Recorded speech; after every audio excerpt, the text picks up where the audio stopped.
Well, welcome back. We are talking with Mikael Lindorff from Sweden. He is with Team Peak Performance out of Sweden, and they recently finished the Adventure Racing World Championship. Mikael, Ronnie had a good question during the commercial break about the dog. First of all, how far along in the race did you find Arthur, or did Arthur find you, and how did Arthur get his name? Yeah, we were traveling maybe 4 days into the race. He was following us the last 2 of 6 total days. And you know the name, he was traveling us through the jungle, and I was thinking, okay, what's his name? And I was trying a lot of different names, and he didn't react on anything. so I was like, yeah, maybe just take a new one. and I was thinking, because he was so proud and athletic and everything, so I was like, yeah, maybe Arthur, you know, from the movie Arthur, King Arthur. Because we were also traveling through some villages, and all the other stray dogs was coming up and like, rah, rah, rah, rah, yelling at him. He was like so proud and so calm. He like stood like this, totally like, you know, 100% control. So even if we were here, they have this big wound on his back. He was still like, he was so cool. You know? So I think Arthur, he deserves the name Arthur.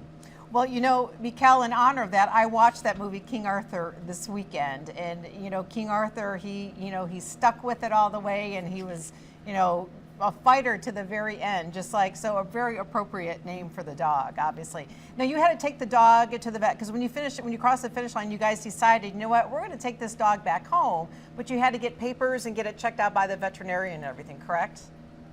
Yeah, I think the big part, the hard part, was not to take him to the finish line. You know, even if I have him in the kayak, he went off and all the boats and stuff like that. That was nothing to compare to the work we have to put in to take him home to Sweden. You know, it was so much paperwork, and the government in Sweden said no, yes, no, no, yes, yes. And then we have everything in order, but we still didn't have the important paper from Ecuador, the government from Ecuador. So we got the last 24 hours, we got a lot of helps in Ecuador too, and everyone was helping out. But the last paperwork, we got the social minister in Ecuador, Cecilia. She was helping us with doing the right calls and stuff like that. So we got the official veterinary in Ecuador in airport to sign the last papers. So we got the final papers 20 minutes before we got to check-in. Well, and those people really, really helped you a lot. Yeah. That's amazing what they did. So when will you be able to bring Arthur home? Yeah, the thing is that he's not well, when you take a dog from a country that are not in the European Union, for us they need to go to quarantine, because especially when you're being a stray dog, because you don't have any papers that shows that you have the rabies shots and stuff like that. So you need to have a certain amount of days. So the 20th of March he will come home to us. But we are allowed to visit him, so we have already been visiting him like a couple of times last week and before that too. And right now we're looking at the video, and this is what's bringing tears to my eyes. When you guys got off the airplane in Sweden, in Stockholm, and you introduced Arthur to your family. And the media is just from all over the world, Mikael. The media has heard about your story. Tell us about this first encounter with your wife Helena and your sweet daughter Filippa and Arthur. Tell us about that. Yeah, it's amazing. You know, the first time when we came to the finish line, I just called Helena and said, I think we're going to be 4 people in our family. and that was like the start, and from there it was you know, Helena, she had been having dogs all her life growing up, and I think for Filippa now it's going to be an amazing friend, and you know, I think it's going to be some great, and he's so athletic too, so he's going to be a perfect training partner and a big a huge family friend for everyone. He seems like he has a great demeanor. Yeah, I don't know the demeanor. What's that really mean? Like a great personality. He's calm. Yeah. He's very calm and nice. And when we've been visiting him, he starts to get more and more jumping because he's so excited when he can see us. but still he doesn't do that to Filippa. Filippa is very short and small, but he doesn't do any like jump on her or something like that. He's a very, very smart dog. Wow. How old is he? Do you know? They think the veterinary thinks he's like 7. And how did it come that you, as the team captain of Team Peak Performance, how did you get to the decision of keeping Arthur and yet the other 3? Did you guys flip a coin or what?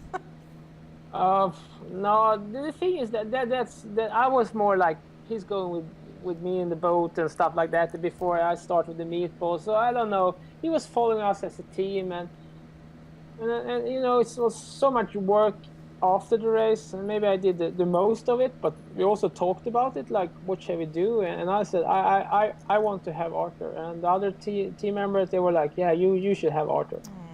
So it was more like that. Well, it's an amazing story, and I know that you have been bombarded with media from all over the world about this great story of Arthur. Did you ever think this would happen over a dog? Never. You know, the thing is that, you know, when we did this, you know, he was traveling us through the jungle, and then we have this TA, and they was paddling with us for like 15 hours. So no one saw us. So for us, when we did this, it was not a big deal. We didn't do this, oh, look, everyone can see we're doing this, because no one saw that. So the thing is that, you know, Christian that took these amazing pictures, he did it in two spots, like in one transition area and at the finish line. So, and between all those places, we were just alone, you know, with Arthur. And you know, you're so humble, Mikael. I know when I talked to you the other day, you said, you know, we didn't do this for the media. You know, we did it, like you said a few minutes ago, because it's the right thing to do. And I think that's why the world has embraced you and your teammates, you know, and for what you have done. I mean, the race itself was incredible. You know, New Zealand came in first place. You guys came in 12th, which is an amazing finish out of 52 teams that started the race. You know, but like I said to Ronnie during the break, you guys, like you said too, you trained for 18 years for this, but you did something that was right to do. And if it cost you first place, second place, third place, you finished a winner with all your teammates. And you know, I wish we could reach through the Skype and give you and your family and your teammates a huge hug from everyone here in Nebraska, USA, because we love the story of Team Peak Performance and what you guys have done. Thanks. Well, thank you. And again, you're a very humble man, and we appreciate you. I know you guys are tired of the media calling, but I'm going to give you one more call back in March, because we want to meet Arthur and see him with Filippa and your sweet wife and how he interacts. So we just hope that everything goes good with that transition. And from the bottom of our hearts, thank you, Mikael, for sharing your incredible story, and congratulations on finishing the race this year in Ecuador. Thank you for joining. And we'll be right back after this, friends. Stay with us.